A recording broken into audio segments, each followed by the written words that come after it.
This is Dateline News and Conversation. The topic tonight, what's going on in Greece? And my guest is an attorney. He has dual citizenship in Greece and Canada. He's currently in Greece, and he visited here in Russia and Crimea back in April.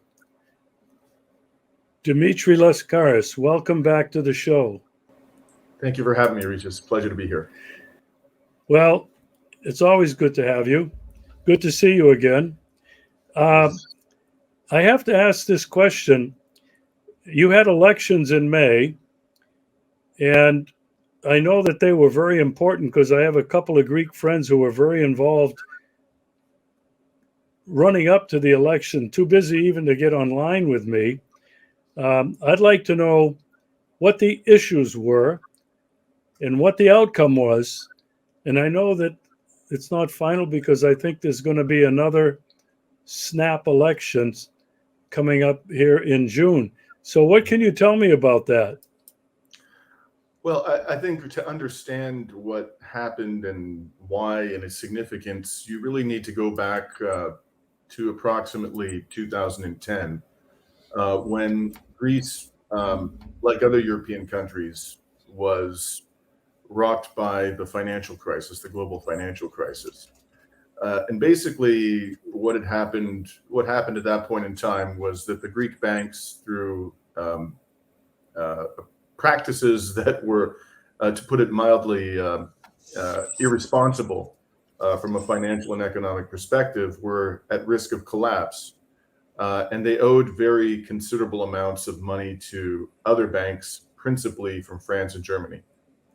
And so, in effect, what the European Commission and the ECB and the IMF did, although they certainly would not admit this, was that they effectively demanded that the Greek government bail out the banks so that their own banks, which were teetering on the brink of collapse, principally again in France and Germany, would not be subjected to the stress of a Greek bank failure. And the debts of the Greek banks were effectively transferred onto the population of Greece. And as part of this entire scam, because that's what it was, Regis, the IMF, the ECB, and the European Commission, which came to be known in Greece as the Troika, imposed upon the Greek people the harshest austerity regime that any developed economy had to endure in peacetime. And this resulted in tremendous economic suffering in Greece. Over the course of several years, the economy contracted by something in the range of 28%, the GDP of the country, which is even more than the GDP contraction that was experienced by the United States during the Great Depression. And this caused, of course, a tremendous amount of anger in Greece. And by the way, this austerity regime was imposed upon the Greek people at the insistence of the troika of creditors by both the New Democracy Party, which is characterized as center-right, it's really a right-wing party, and by the Socialist Party known as PASOK, which, although it claimed at the time to be left-wing, by that point in time had actually become a neoliberal party as well. So you get to 2015, and a new party emerged that had not previously held power in Greece, and it was called Syriza. And it was formed out of the amalgamation of parties of the radical left. And you may remember the name of Yannis Varoufakis. When Syriza won the election in 2015, he became the finance minister of Greece. The prime minister of Greece became Alexis Tsipras. And what they did was they went to the troika of creditors and they said, look, they actually didn't put forward a radical program, a radical left-wing program. They put forward a fairly modest left-wing program. And I could just summarize it for you by saying that what they were trying to do was effectively alleviate the most painful aspects of the austerity program. They certainly weren't proposing to, reject it entirely or even close to entirely. And the Troika responded by insisting that Syriza impose, the new Syriza government in 2015, impose an even harsher austerity program on Greece than it had previously endured. And effectively, they put an economic gun to the head of the Greek people and said, if you don't do this, we're going to tank your banking system. We're going to remove forms of support for your banking system. There's going to be a financial collapse. The suffering you will endure is going to be far worse than what you've endured thus far. And effectively, it was blackmail, it was economic blackmail. And it's fair to say that the Troika didn't want there to be successful resistance to the neoliberal program of austerity that it had imposed upon Greece, and to a lesser extent on other European countries in the periphery of Europe.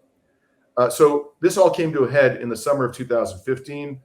Syriza decided to hold a referendum. The referendum was on the question of whether to accept the harsher austerity package being imposed upon Greece. And even though the Troika was, as I said, threatening to tank the Greek banking system and expel Greece from the Eurozone, forcing it to go back to the drachma, at that point in time, it was using the euro. Astonishingly, the Greek people, and to the great surprise of many observers, including myself, voted against the austerity package. Something in the range of 2/3 of Greeks, well over 60%, voted against it. And within 24 hours, Syriza betrayed the will of the Greek people as expressed in that referendum and accepted the imposition of this austerity package on Greece. It was quite an extraordinary moment in Greek political history. At that point, it precipitated the resign of numerous people from Syriza, including the finance minister, Yannis Varoufakis. And, riots erupted in Greece, huge protests. They were met with extremely harsh levels of repression from the Greek police, many of whom, by the way, supported the far-right Golden Dawn Party, a neo-Nazi party which has since been abolished and criminalized. Nonetheless, about 2 years later, when Greece held an election, Syriza managed to cling on to power. It lost a considerable amount of support, but it managed to cling on to power. And then comes the 2019 election.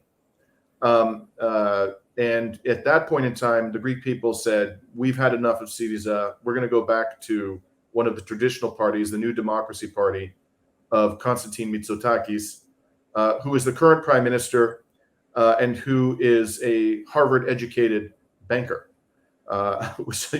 Many Ivy League, as you may know, Regis, many Ivy League bankers seem to have succeeded to positions of power in the European Union in recent years, and Greece is an example of that. So during the last 4 years, what happened, Greece continues to be mired in austerity, even though they claim that, Greece has basically emerged from the austerity restraints of the European Union. The quality of life here has declined dramatically for many Greeks. Most of the decline happened before, Mitsotakis came to power in 2019. Nonetheless, what's happened is a lot of Greeks have simply become disillusioned and disengaged from politics. Are you working? And so we get to the election here, which just happened a few weeks ago. The turnout was quite low by historical standards. I believe it was in the range of 59%. Historically, turnout in Greek elections has been in excess of 80%. And Mitsotakis ended up garnering his New Democracy Party somewhere in the range of about 40% of the vote. It wasn't sufficient to form a majority, but it was approximately twice as much of the popular vote as Syriza, which continues to be led by Tsipras, managed to secure. Another thing that happened in this first round of the election, which was quite disappointing to many of them on the left, is that the party of Yannis Varoufakis, because Varoufakis formed a new party. It's the Greek branch of the Democracy in Europe Movement 25, which is a pan-European political movement. It's called MEDA. His party had managed in the 2019 election to get something in the range of, I think, 3.5% of the popular vote and a smattering of seats in the Greek parliament, about 9 seats, I think it was. But in this election, unfortunately, they did not meet the 3% threshold for entry into parliament, and they now have no seats. So in the second round, effectively, as I understand the recent Greek reforms, the party that gets the highest percentage of the vote will get a bonus number of seats in parliament. The parties that didn't make the 3% threshold will not participate in the second round. And I think there's, a very significant possibility that the New Democracy Party of Konstantin Mitsotakis will secure a majority of seats in parliament. If it doesn't, it's going to come very close to, securing a majority. Probably will form some kind of coalition, maybe have a minority government that'll be somewhat unstable. In the interim, I personally don't see how Alexis Tsipras, who effectively betrayed the will of the Greek people in 2014, could survive as the leader of the Syriza party if things play out as everybody expects them to play out. I think the only way that Greece, that Syriza in the future, that others don't necessarily share my view, but I think the only way that Syriza can avoid going the way of the dodo bird in Greek politics, because it hasn't been around very long, certainly not a traditional party with a lengthy history of success in Greek electoral politics, is if it gets rid of Tsipras as the leader and replaces him, and in fact, effectively replaces the entire leadership of the party with people who are not tainted by what happened back in 2015. If they don't do that, if they continue to be led by essentially the same clique of persons who are tainted by that betrayal of the Greek electoral will, I think it's entirely possible that they'll descend into a fringe party and maybe disappear from Greek politics altogether. Wow. I knew from my friends that this was a pretty important election. Of course, I do remember the debt crisis, and who doesn't remember Yanis Varoufakis? But this has been festering for quite some time, and it seems like this election still probably won't resolve it, regardless of how it turns out. I wonder, Dimitri, was there outside meddling, interference in this election? Well, I have strong views about that, Regis. I personally believe that there is, through a variety of means, very considerable interference in effectively the electoral politics of every Western country. And that interference typically comes from the United States, and it's exercised in a variety of ways. One of them is, through dominance of the corporate media, the propagandization of the population, the United States, through, in part, international institutions like the IMF, is able to exercise various forms of economic leverage over countries throughout Europe and also Canada, the other country of which I'm a citizen. I don't think there was anything unusual in terms of foreign interference in Greek elections in the most recent election. But I think it's fair to say, Regis, that all the governments of Europe today, through a variety of means, some of which I've identified, have effectively become vassals of Washington. Every single one of them, with the possible exception of the governments of Serbia and Hungary. Certainly Greece, even though, just to give you an example, even though the Greek people don't support, by and large, sending weapons to Ukraine, not only has the Greek government sent weapons to Ukraine, but in the port of Alexandroupolis, which is in the northeastern part of the country, massive amounts of U.S. weaponry have passed and have been sent by land up to Ukraine. And as I say, most Greeks don't want anything to do with that, but the government couldn't care less. The Americans want Greece to be a participant in the arming of Ukraine. They want Greece to be a participant in imposing sanctions on Russia that were designed, obviously, to destroy its economy, although that's failed. And the Greek government will simply do what its masters in Washington tell it to do, notwithstanding the will of the Greek people. So, I think it's fair to say that, again, you'll find plenty of Greeks who aren't going to agree with this assessment, but I don't think Greece today is a democracy. I don't think it could rationally be called a democracy. Greece is ruled by pro-U.S. technocrats in Brussels, unelected technocrats in Brussels, like Ursula von der Leyen.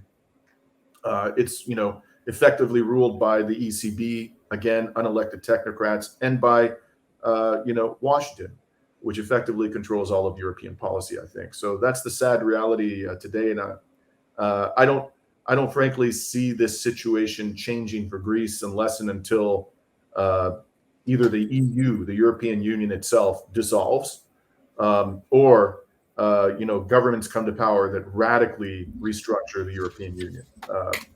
For all intents and purposes, democracy is dead in Greece today. Well, I knew that.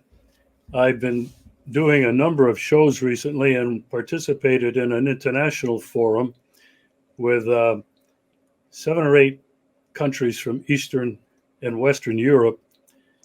And they were all talking about soft power being used by the United States. I've been talking with people in Armenia and people in Abkhazia and a friend who's in Georgia. And all of them testify that it's United States soft power that comes in many forms, and you outlined some of them, but it is omnipresent. It's ubiquitous. I think all across Europe, as you've said, they are all under the boot of whoever is controlling the American battering ram. Those people have names, but they're not mentioned all that often. I'm not going to try to get into that now, except to say what I think a lot of people, an awful lot of people, are realizing the power of the United States of America in their governments, meddling in the internal affairs of quote unquote supposedly sovereign states. The other thing, and I know that is a factor in Greece, is the military bases. I've never been to Greece, but I know that the United States has at least one big base. One of my sons, who's in the United States Army and a helicopter pilot, trained there for several months with members of the Greek Air Force. And so when you look at Western Europe and now Eastern Europe, the American bases and American/NATO bases, they're everywhere as well. It's an occupation. It's an occupation force, and this goes as well for Japan and South Korea, and I suppose Australia, if you want to count them. Anyway, there are two things I want to say about that, Regis. Sorry to interrupt you, but go ahead. It's your show. Thank you. Greece has despite the fact that Greece has either the highest, or I think it's the second highest level of debt to GDP. It's an extraordinarily indebted country. There's realistically no prospect that Greece is ever going to pay off its debts. I think it's safe to say. It has the highest level, or I believe it's the highest level or second highest level of military spending as a percentage of GDP in all of NATO. And where are these weapons coming from principally? They're coming principally from the United States military-industrial complex. Greece really has no business whatsoever spending the kind of money it spends on the military. But using tensions with, for example, Turkey as a pretext, they spend extreme amounts of money on the military and to the benefit of U.S. arms manufacturers. And this, of course, starves an already stressed government of necessary funding for socially beneficial purposes like the healthcare system, support for the poor, for the homeless, the education system, and so forth. That is something which I think the level of Greek military spending is something which really speaks loudly about the extent of U.S. domination over Greece. The other thing, it's a historical factor, which not too many people like to talk about in Europe nowadays. But back in the 60s, the Americans, and this was effectively admitted through the declassification of documents in the United States, they orchestrated a coup in Greece and installed in power someone who was in effect a CIA agent by the name of Yorgos Papadopoulos, and he had been a Nazi collaborator during the Second World War. He was a colonel in the Greek army. He comes to power and brutalized the left, brutalized his political opponents using various forms of torture over a period of years, and was finally overthrown in the early 70s by a popular uprising. And part of the reason, probably the main impetus for the U.S. orchestrating this coup in Greece, was that there were fears that a left-wing government was going to come to power. Not really it certainly wasn't communist. It wasn't, I think, from the perspective of someone like myself, radically left. But this was a government that was, potential government that was probably going to be hostile to the presence of U.S. military forces in Greece. And there were real concerns in Washington that an incoming moderately left-wing government wouldn't want the United States to have NATO bases here. And that was a large part of the reason why the neocons in Washington effectively just overthrew Greek democracy at the time. And this has led to lasting, even though that government was overthrown, approximately 50 years ago, this has had lasting negative repercussions for the Eastern Mediterranean, because this government that came to power, this former Nazi collaborator who led this coup, was started making noises about unifying Cyprus and Greece, and this precipitated a Turkish invasion of Cyprus. And to this very day, Cyprus is a divided island. That conflict has never been resolved.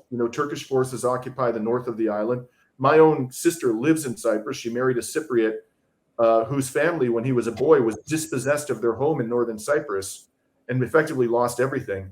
And so within my own family, there are people who've suffered, catastrophic consequences indirectly because of the CIA orchestrated coup in the 1960s. I think this is history that no one really likes to talk about nowadays. It's kind of swept under the rug. But it's really, I think, a powerful statement of the degree to which the Washington has exercised control over the affairs of Greece in the post-World War II period. Wow. Thanks for that analysis, Dimitri. The historical context is absolutely critical, especially today when the West and the United States is trying to whitewash history, especially the history of World War II. And Russia, and President Putin in particular, has been fighting against this extremely strongly. He gave a speech a little while ago to educators and told them that they have to develop new textbooks. They have to emphasize the truth of not only the history of World War II, but Russia's past and what is happening in the last 23, 24 years, especially. Now, you mentioned Cyprus and the Greece issue with Turkey.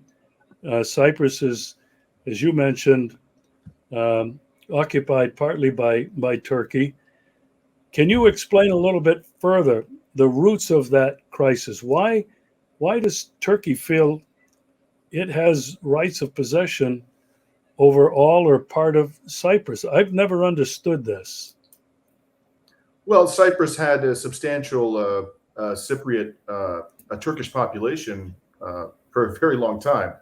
And the Turkish and Greek residents of Cyprus managed to coexist more or less peacefully for many years. But this coup, as I mentioned in 1967, really inflamed the situation considerably, because the Turkish government, and to be fair, I think the Turkish government also saw this as a pretext, as an opportunity to exploit when the coup happened in Greece and there was a far-right ultranationalist installed in power by the CIA, and took the opportunity to seize northern Cyprus. So I think there was some cynicism involved in that, but there were legitimate fears that the Turkish minority in Cyprus was going to be effectively put under the jackboot of a right-wing ultranationalist government based in Athens.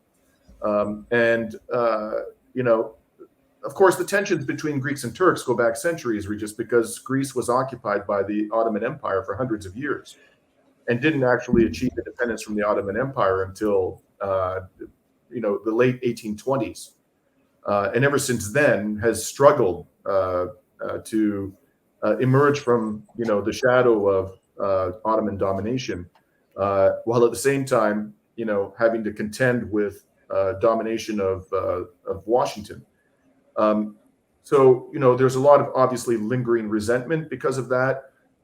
Today, that resentment that tension, which goes back hundreds of years, is manifested in territorial disputes between Greece and Turkey.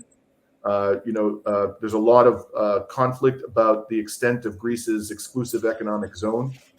And there have been disputes about who has sovereignty over various islands, whether Greece, under existing treaties, is permitted to station military forces on Aegean islands that are close to the Turkish coastline. Also, there are now disputes about sovereignty or the rights to exploit natural gas deposits in the Eastern Mediterranean, which is estimated to hold something in the range of 5% of the world's natural gas reserves. And this has drawn, other states in the Eastern Mediterranean, including Israel and Egypt and Libya, have been drawn into these territorial disputes. So a lot of this, is related today, even though nationalism is often a pretext. A lot of this is, related to ultimately control of various natural resources, particularly gas deposits in the Eastern Mediterranean. Both governments in Greece and Turkey cynically exploit a nationalist feelings in order to achieve their own, respective economic objectives. But it's also true that those feelings of hostility between Greeks and Turks are quite real. And as I say, they go back hundreds of years. Fortunately, up till this time, certainly in the modern era, we haven't had a major military conflict between Greece and Turkey. I think that we'll likely succeed in avoiding that, notwithstanding some of the very hostile rhetoric that has been employed by Erdogan, who just, re-won power in Turkey in the Turkish elections. But I wouldn't exclude the possibility that there will be military conflict between Greece and Turkey in the future now that Erdogan has taken power again. I think that's very unlikely, but it's a possibility. Well, you mentioned something very important, and I think it's historical context again. You've got to understand history. You mentioned the Ottoman Empire. We can go back thousands of years, and from the Roman Empire all the way to the Byzantine, the Ottoman, the Soviet, and then the British, European, and now the transatlantic empire. What happened at the end of all these periods is that borders were changed just arbitrarily by whoever was the leader.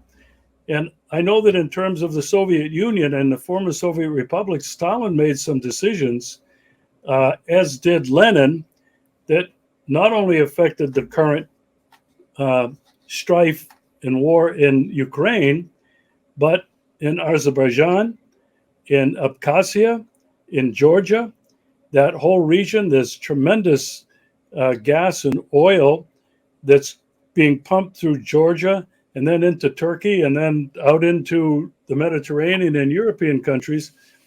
I mean, almost everywhere and then you look at the former Yugoslavia, Serbia and Kosovo. I mean, it's all around ethnic and religious groups that have been there for thousands of years, that have been whiplashed from one empire to another, and those problems remain until today. Would you agree with that? That's my opinion on what's been going on. No, absolutely. It's not just certainly the ways in which borders have been drawn in order to suit the interests of Western-based colonial powers has had a lasting and deleterious effect on the peoples of the Mediterranean and many other parts of the world, of course, for a long time, and they continue to do that. But there's also just been flagrant interference in the internal politics of these states. I think the last time that you and I spoke, Regis, I talked about my background, and I may have mentioned that my parents, they were born in Greece in the Depression, and they lived through the Nazi occupation, which was one of the more brutal Nazi occupations.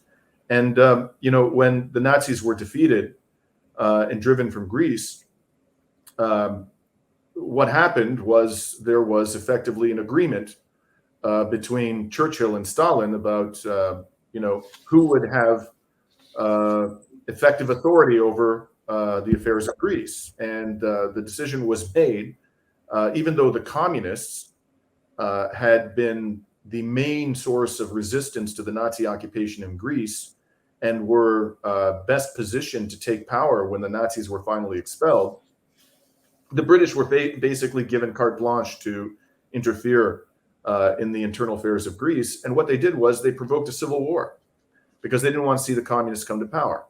And they assembled together a motley collection of monarchists and Nazi collaborators and right-wingers to wage war against the communist movement in Greece. A civil war erupted, within a very short time of the Nazis being expelled. And my parents ended up coming to Canada, in the 1950s, precisely because Greece lay in smoking ruins as a result not only of the Nazi occupation, but that civil war. And Greece never really recovered from that. So Greece has been used as basically as a pawn for Western imperialism, virtually from the time that it succeeded in removing the yoke of Ottoman domination, and it's had a tremendously negative impact on the Greek people right up until the current time. And it surprises me, that I have to say, from my own perspective, it's a measure of how propagandized the Greek population is, that they continue to vote for, in large numbers, for parties that are effectively vassals of the United States government. A good sector of the population remains very hostile to that, and understandably so. But a lot of people, as I say, Mitsotakis, this Harvard-educated banker who basically does the bidding of the U.S. government, managed to secure 40% of the popular vote approximately in the first round of the Greek election, despite the mountain of evidence that Washington and the British have played an extraordinarily nefarious role in Greek politics from the time of Greek independence in the late 1820s. Do the Brits still have a military presence anywhere in Greece, in the islands? I don't know. I'm not aware of a British military base being in Greece, but they do have a military base in Cyprus. At least one. I think they may have more than one. A major naval base in Cyprus, as a matter of fact.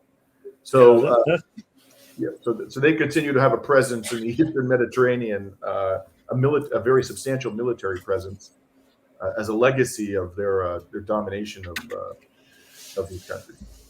Wow, it's amazing. All of the millions and millions and millions of people who have been killed because of these conflicts all around the world. I mean, there's not a continent that maybe Australia hasn't experienced it like some of the rest of the world. But in the people who are displaced, immigration has always been a huge problem. Many people like your parents were fortunate to get to Canada. When you look at what immigration now is doing to Europe, Turkey, even Poland, because of the conflicts that are being created by basically the United States, NATO, and the United States and NATO. Mm-hmm. It's really a terrible, terrible situation, and it troubles me that most people cannot see it, understand it, wrap their heads around it, and basically are uninterested. Let's move on, they've been told, and let's focus on today and the future. What a con job. Yeah, Regis, I covered the, as you know, I'm not only a lawyer, I've been a journalist, and I was doing a lot of work with an organization called the Real News Network based in Baltimore over the last 10 years. And after the debacle in 2015, when the Tsipras government betrayed the will of the Greek people, there was a refugee crisis in the Aegean, as I'm sure you recall. And I went to the island of Lesbos to cover that. And I interviewed a number of the refugees who had managed to cross over from Turkey on, rickety boats and inflatable vessels. They came overwhelmingly from countries that had been ravaged as a result of U.S. and British interference. They came from Afghanistan. They came from Syria. A number of them were coming from, some of them came from Palestine, or the occupied territories of Palestine, which of course are occupied with the full backing of the West, and particularly the United States, which gives almost $4 billion a year in military aid to Israel. So these people were coming into into Greece in extraordinarily desperate situations. The Greek government, which is backed by Washington, was treating them extraordinarily harshly and does so to this very day. But why were they here to begin with? Precisely for the reason you've identified, because of Western militarism and colonialism and interference in the internal affairs of states such as Afghanistan, Syria, Israel and Palestine, and so on. So it's, the best solution. These people don't want to leave home. Like my parents didn't want to leave Greece. They had no desire to leave Greece. They left Greece because Greece lay in smoking ruins as a result of the actions of major European powers, principally Germany and Britain. And the same is true of many of these people who are coming into Greece and other parts of Europe today from countries like Afghanistan, Syria. They don't want to leave their countries. They're forced to leave as a result of desperation arising from the ravages of Western imperialism. And then when they get here, we mistreat them. And it's an absolutely disgraceful situation.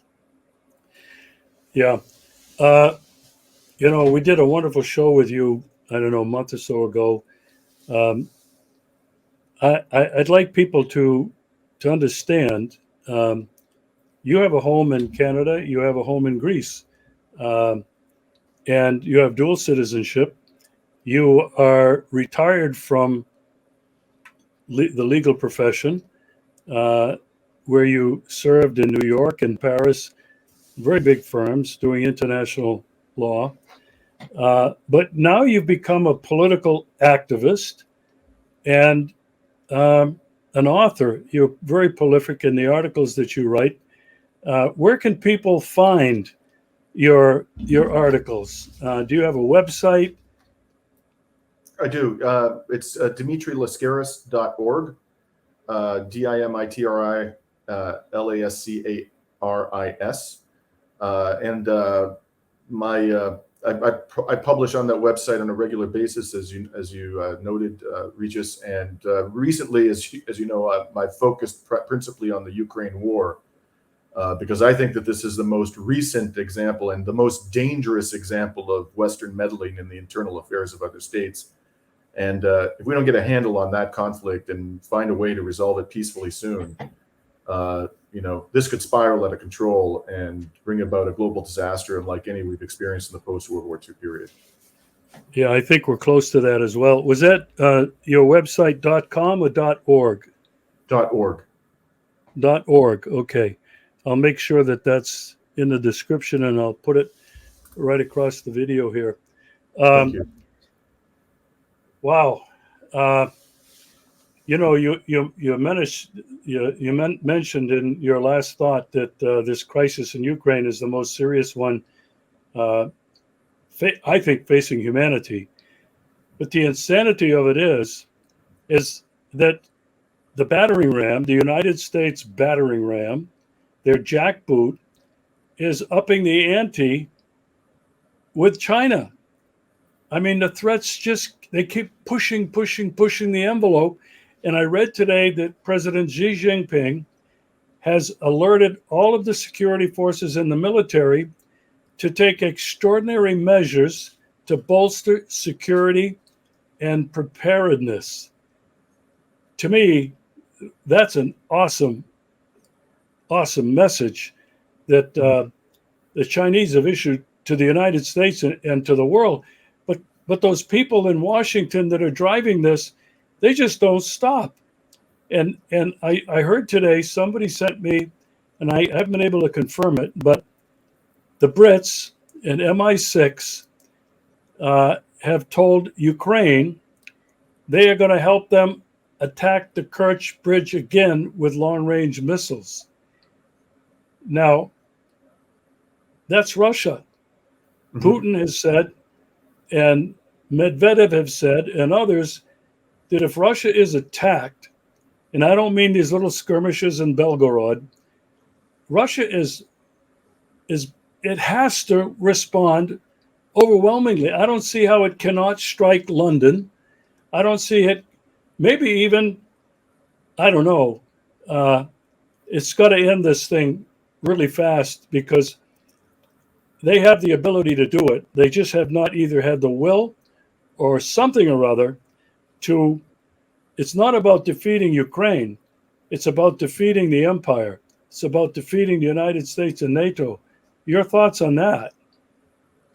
Well, Regis, I was absolutely gobsmacked recently when we learned that Russian neo-Nazis, who, in the West, one of the mythologies that we are fed by the propaganda machine is that that the Putin government is effectively a Nazi government. It's ludicrous.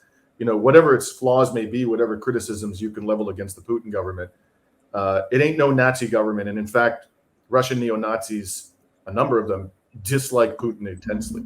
And this is, in fact, what we learned.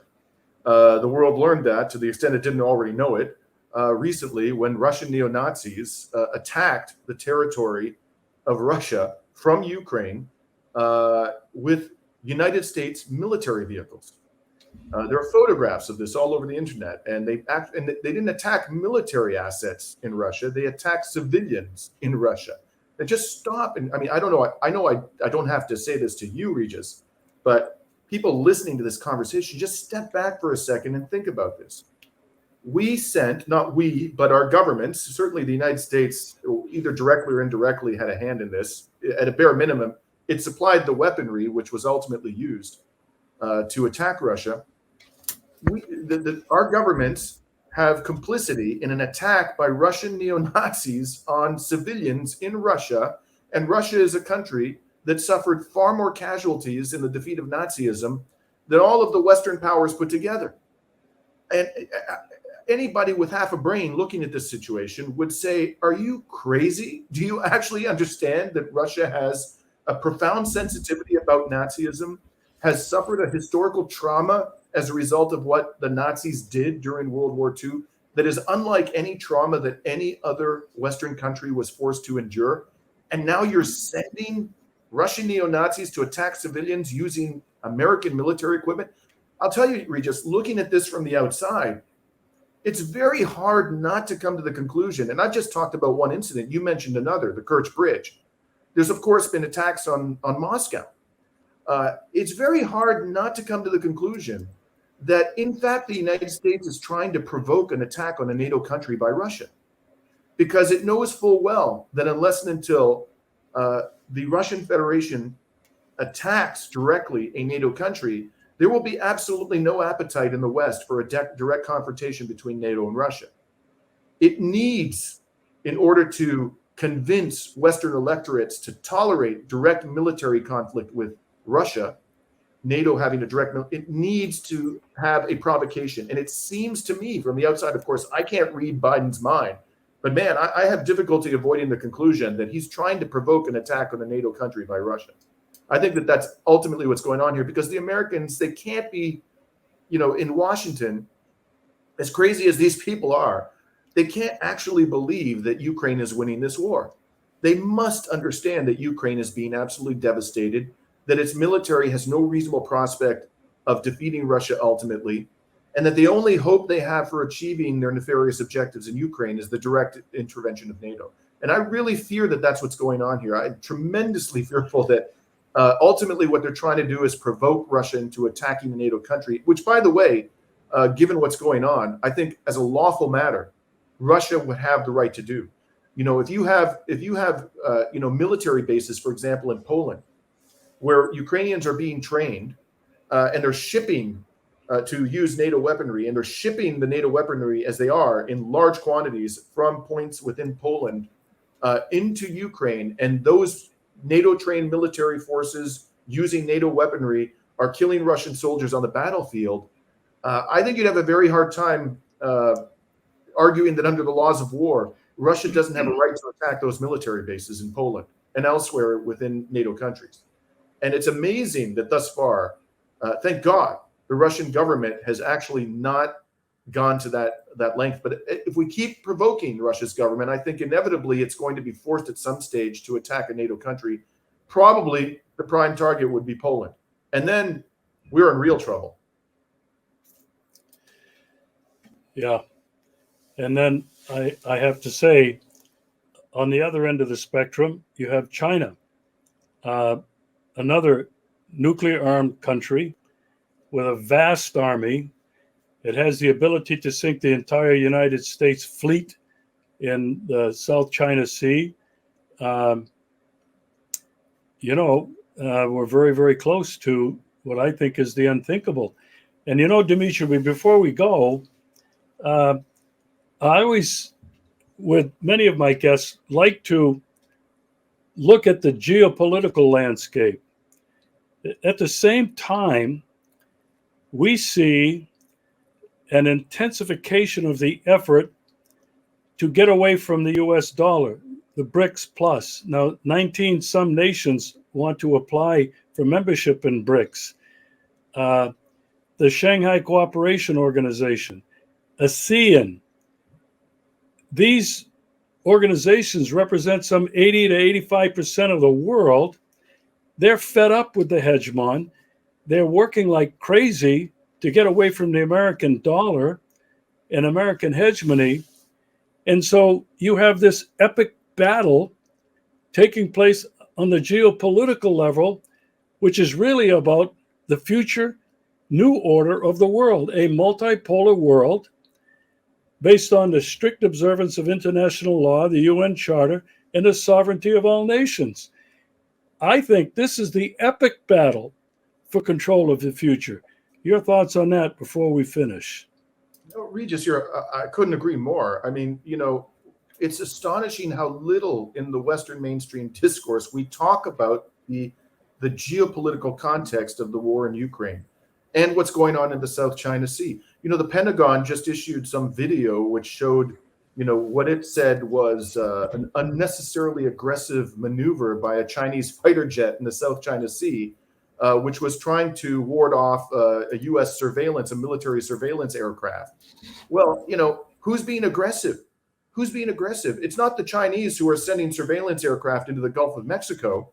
It's the United States that's sending military assets into the South China Sea and trying to foment a conflict between Taiwan and China. And then recently, there was, just in the last few days, I was commenting on this on social media. The most remarkable thing, Nicolas Maduro, the president of Venezuela, which my government, the Canadian government, did everything it possibly could to overthrow, using the charlatan Juan Guaido as the prop, the supposed interim president of Venezuela, who was never elected by anybody to be the president of Venezuela. You had pictures of Maduro in Brazil shaking hands and hugging Lula. And Venezuela is now talking about, under the Maduro government, is now talking about, they've evinced a desire to join BRICS.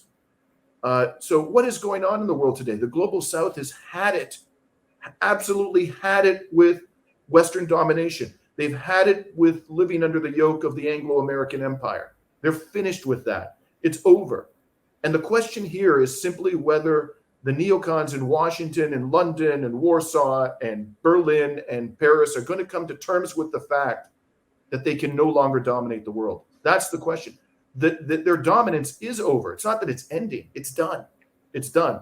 And the movement away from the US dollar is, which is obviously burgeoning and threatens to pose very serious economic problems for the United States if it succeeds. And I think ultimately it will succeed. They will succeed in replacing the United States dollar as reserve currency. It may not happen in my lifetime, but it will happen. And when that happens, the U.S. Economy is in real trouble. The right, sensible, sane thing for the people in Washington and London and the other capitals of the West to do is to simply accept the fact that they can no longer dominate the world and work together for peaceful purposes in cooperative way to deal with the ecological crises that we confront, to reduce global military spending, to be able to invest public funds right across the world, in the West, in the non-West, in the global South, in socially beneficial purposes rather than in the war machine. That's what we should be doing. We should be all working towards that end. There's absolutely no reason why the West should continue to dominate the world. It should never have been in a dominant position. It misused that position for the benefit of a Western-based oligarchy and to the detriment of peoples of the West themselves. And what the world really needs is multipolarity now. A multipolarity based upon mutual respect, international law and the creation of win-win economic and political relationships, rather than viewing international law and international relations as a zero-sum game, we can actually have relations which enhance the benefit of all peoples, including Americans, French, Canadians, Greeks, Russians, Chinese. That's the kind of world we can have. I believe that, the Chinese government, which is, along with Russia, leading this effort to create a multipolar geopolitical organization or structure, I think they genuinely do want to have that kind of world. I don't think they're looking to replace the United States as the global hegemon. And frankly, we should give them an opportunity to have their rightful place in this world. I mean, you look at China, we're talking about 1.5 billion people approximately. This is a country that deserves to be treated as a great power. Russia, is to be treated as a sovereign state, at least, not as a dominant power, but to be treated as a sovereign state, as an equal. Russia has the largest country in the world by a wide margin, much larger than Canada, where I come from, the second largest country in the world. It deserves to be treated as a sovereign state. Brazil all states deserve to be treated as sovereign states, even the small ones, and to have a seat at the table and to participate in relations that are mutually beneficial. And I think it's just a question of, is the West, are the people who run the West going to come to terms with reality, or are they going to cling to this delusion that they continue to dominate the world? If they do the latter, I think there's a very grim future lying ahead for humanity, Regis, and I'm hopeful that they'll come to their senses.